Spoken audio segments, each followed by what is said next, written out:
Hello everybody, this is the Capitalist Games and welcome back to War Thunder 101. Today I will cover the shell types, basics, and which shell is better to deal with a certain target. Okay, to choose shell type you go to your vehicle modifications and go to the main gun. This here I got a few ones. First I'm gonna explain this type of shell. For that I will go to the basics. Modifications right here, and go with our standard armor piercing shell. The armor piercing shell is basically a lump of metal that you shoot at your enemy, and if it penetrates the armor, it will basically behave like a shotgun inside. So it will spread out at a random degree, and it will damage parts inside. Or if it's the armor piercing value of the shell is much higher than the armor of the tank, it will simply go through as a solid part and it will behave like a laser going through the shot.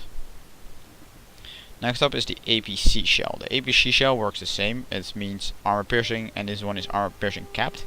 The cap means that it has a special effect that if you shoot at a part that's sloped, basically it gets a stronger normalization. So instead of here you can see 12.7 millimeter thickness but the effective thickness 27.2 millimeter. But if you shoot it with an APC shell, it will behave like it's like right here, so like 16 or so millimeters. So it has better characteristics against sloped armor. That said, it is not much difference to a normal armor piercing shell, and it will not really do much else. And for the next one I'll have to okay, here we got one, high explosive shells. High explosive shells have very little armor penetration values, but have a high amount of TNT values. They are best against open topped vehicles, such as for example the M8 or the M18 Hellcat right here. As you can see, the top is open. Heck, even one of the crew members even sticking out. If you hit that crew member sitting right there, the explosion will go down into the crew compartment and blow up everything. With, for example, like 2 or maybe 5 millimeter of armor penetration. Here we got one, we have 7.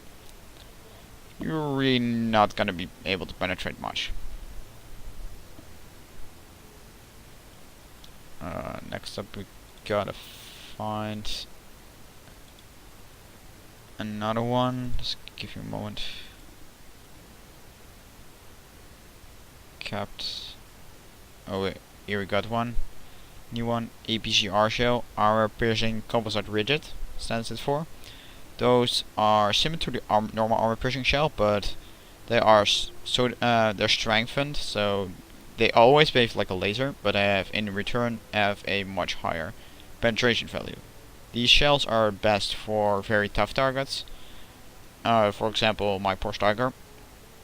Because of its extremely thick frontal armor, the only way maybe to penetrate it is by using APCR shells or hitting weak spots. But in return, once it penetrates, it doesn't do much damage. You have to hit right here to actually damage the gunner, or shoot right here to damage the machine gunner. And if you, for example, shoot right here, the shell will actually pass through and deal no damage. So actually where you aim is also still important in this game. Okay, next let's take a look here. Modifications. Here we got APHE, armor piercing high explosive. These work exactly the same as armor piercing. Instead of stats, you can also get armor piercing capped, armor piercing high explosive capped, and so forth. You can get those versions of the same shells, but these ones have an added bonus of having explosive inside the shells. So once they basically penetrate the target, they will explode and do a tremendous amount of damage. These ones are your best all-around shells, and you want to use them as often as possible. Often you got two different ones. For example, right here, 121 millimeter and 135. In this case, this one is directly an upgrade of this one, and this one is only 23.8 grams TNT, equivalent to compared to this one 30.6, so this one is way better, but sometimes you get one that is, for example, 50 grams and 150 millimeter. Another one is 100 grams but only 50 millimeter armor penetration, so you have to choose between the two, and that's just a choice of the user. You have to, of course, you need to find balance between able to penetrate the target and be able to kill the target in this game. Back to, I think I can go to Porsche Tiger modifications. Here we got a special shell, armor piercing capped, ballistic capped. First I'm gonna cover the ballistic capped version. The ballistic cap means that there is a aerodynamic cap in front of the shell, which improves flight characteristics, so it flies better, it has a better velocity in general, but it does not give any bonus whatsoever. It's just an added bonus for normal shells. Also, capped shells, so armor piercing capped, have a very bad aerodynamics, so they fly rather bad. In this case, you've got armor piercing capped, ballistic capped. They combine the bonuses of both capped and ballistic capped, so they have armor normalization, so better against slope armor, and the good flight characteristics of ballistic caps. And this one is also high explosive, so this is basically all in one. That is also possible. You can get a armor piercing cap that's high explosive, you can get an armor piercing ballistic cap that's high explosive, or an armor piercing cap ballistic cap that's high explosive, or all non-explosive, or simply armor piercing that is explosive. Those are all the standard shells.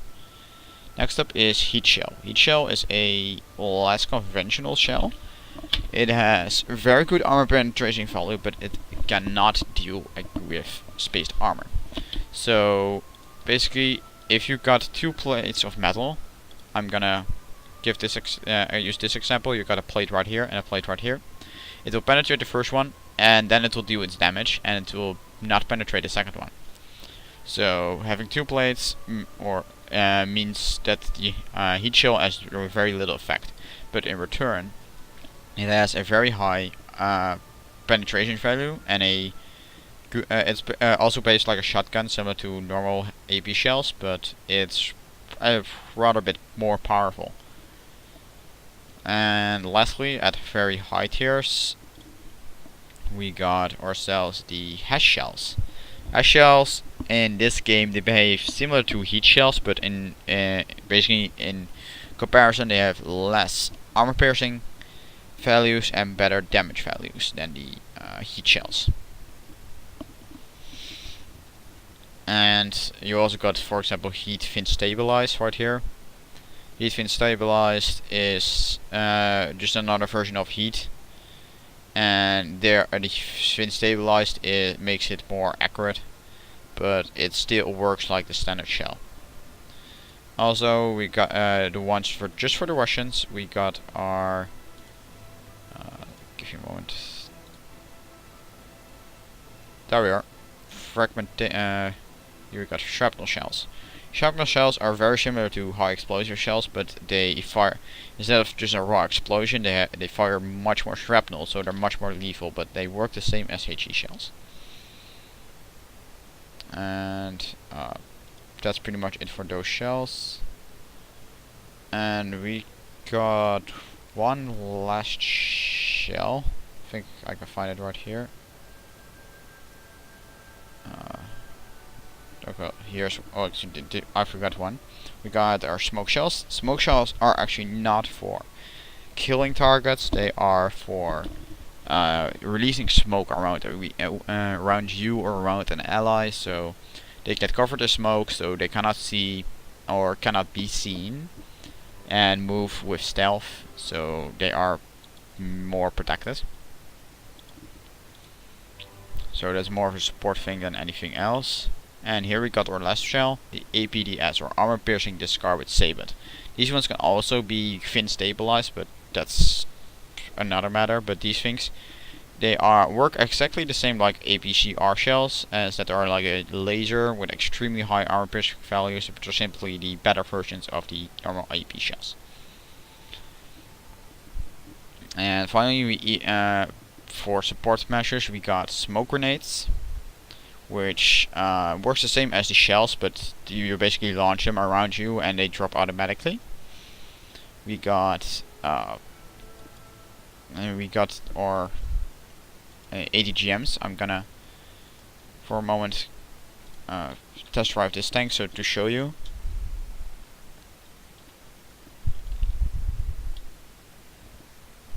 This tank, you've got your normal shells, armor piercing. So you fire like this. As you can see in the top right how it, the shell fragmented, like a shotgun. It's gonna fire another time. This time I only got the gunner, loader and track. So I have to fire another time at the spot where I can hit the driver machine gunner. So I now killed 4 out of 5 crew and I took out the tank. And furthermore, we got ourselves our missiles. These are anti-air or anti-tank missiles. We launch them. In this case, they are controlled by, I think, WASD. You also got versions that are controlled by wire, or I mean like the laser, so you can simply aim them with hand by aiming your gun.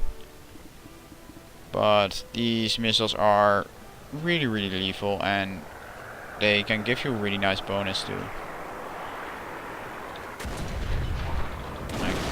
Fire me the last one. Actually missed, but those missiles work same as heat shells pretty much. So shotguns, and here I'll show you why using high explosives is rather hard.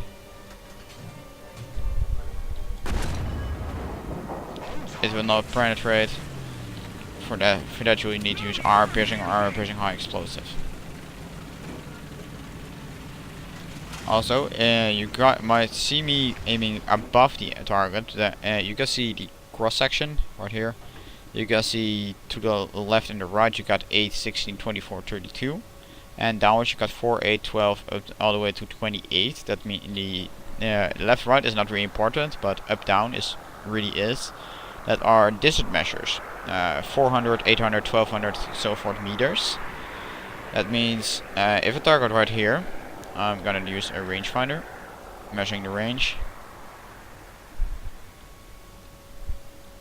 Here we got 600 meters, so I will need to aim at 600 meters. So I got a third vertical aiming measurement. Aim that at the place where I want to hit the tank, so around the upper hull.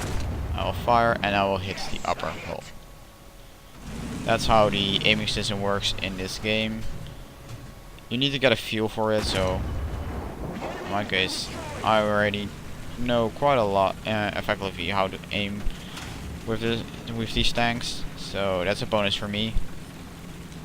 I can even fire on the move without much issue. Alright guys, I hit the rear and then now set it on fire. Here I can show you how if I will wait, because these guys will not put the fire out, that it will burn down. Here, target destroyed.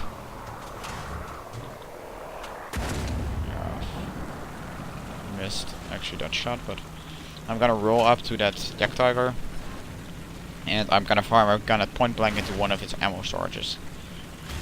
And I'm gonna take a look if I can manage to blow it up like that. Although I do not 100% know for sure where the Yak Tiger's ammo storages are. I do have a fake idea, but I'll simply shoot somewhere so I can precisely see where I can hit it. And then I'll shoot at the designated location.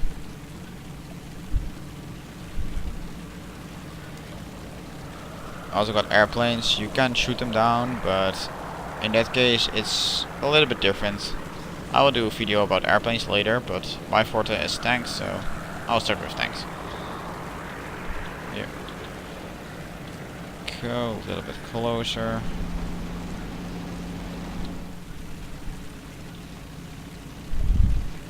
Ooh, there we got our moving target.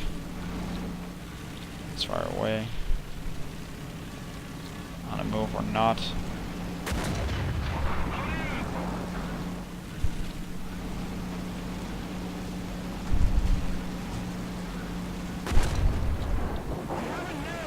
Here you saw the ricochet. Again, that means that you never damage your target because you are at a too low angle. And here we got a hit. It's not on fire, so you can still move. Too much for. He's stopping. Turn around. Dragon Sword. Crew knocked out. Also, if you looked very closely at the last in the last video, where with the introduction, there was a moment where I was hunting a M18 Hellcat. If I hit that M18 Hellcat, and it's at hull break. That's a unique feature for very light tanks. If you hit a light tank with a very big gun, it will in real life it will quite literally fall apart. So that means the hull breaks down and falls apart, and that's how you can also kill a tank. Anyway, I missed the shot a little bit up. There we go. Ammunition exploded. I hit a shell and bang. That's probably the best way to kill a target, or to eliminate the crew one by one, depending on what gun you got. Yeah, I'm not gonna actually even try to shoot this. You know, I'm gonna shoot it once, take a look if I can hit it, but little chance with a main gun. You're gonna need machine guns or autocannons for that. Anyway, that's it for today. I hope you guys all enjoyed, and thank you all for watching. See ya!